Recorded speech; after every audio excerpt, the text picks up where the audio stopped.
Hi friends, உங்கள் வீட்டில் உங்கள் பசங்க ஸ்நாக்ஸில் எனக்கு கேக்கு தான் வேணும் அப்படின்னு சொல்லி கடையில் வாங்கி கொடுக்க சொல்லி அடம் பிடிக்கிறாங்களா? இப்படி அடம் பிடிக்கிற குழந்தைங்க என்ன சொன்னாங்கன்னா, உடனே சட்டுன்னு செய்யக்கூடிய இந்த கேக்கு எப்படி செய்யலான்னு பார்க்கலாம் வாங்க.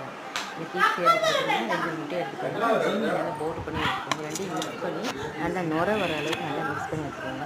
அதோட மைதா மாவு, baking powder, baking soda. Baking powder வந்து அரை ஸ்பூனு, பேக்கிங் சோடா வந்து 40 ஸ்பூன். மைதா மாவு வந்து இதை நான் எடுத்துக்கிறது பார்த்திங்கன்னா 150 கிராம் எடுத்துருக்கேன். இது எல்லாத்தையுமே சளிச்சு எடுத்துக்கோங்க. அது கூட பார்த்திங்கன்னா ரீஃபைண்ட் ஆயில் எல்லாத்தையும் நல்லா மிக்ஸ் பண்ணிக்கோங்க. மிக்ஸ் பண்ணிவிட்டு கடைசியாக பார்த்திங்கன்னா பட்டர், அன்சால்ட் பட்டரை போட்டு நல்லா மிக்ஸ் பண்ணிக்கோங்க. மிக்ஸ் பண்ணிட்டு பார்த்திங்கன்னா குக்கரில் நல்லா ஹீட் பண்ணிக்கோங்க. ஹீட் பண்ணிவிட்டு 25 மினிட்ஸ் வச்சு எடுத்துக்கோங்க. சூப்பரான கிறிஸ்பியான சாஃப்டான கேக் வந்து உங்கள் பசங்களுக்கு நீங்கள் கொடுத்து வச்சுக்கோங்க. இந்த கேக் பார்க்கும்போது மேலே வந்து கொஞ்சம் எடுத்துப்பாங்க. பண்ணி முடிச்சதுமே அவசரப்பட்டு எடுத்துட்டாங்க. இந்த கேக் நீங்களும் செஞ்சு எப்படி செய்யணும் பாருங்கள், சூப்பராக இருக்கும்.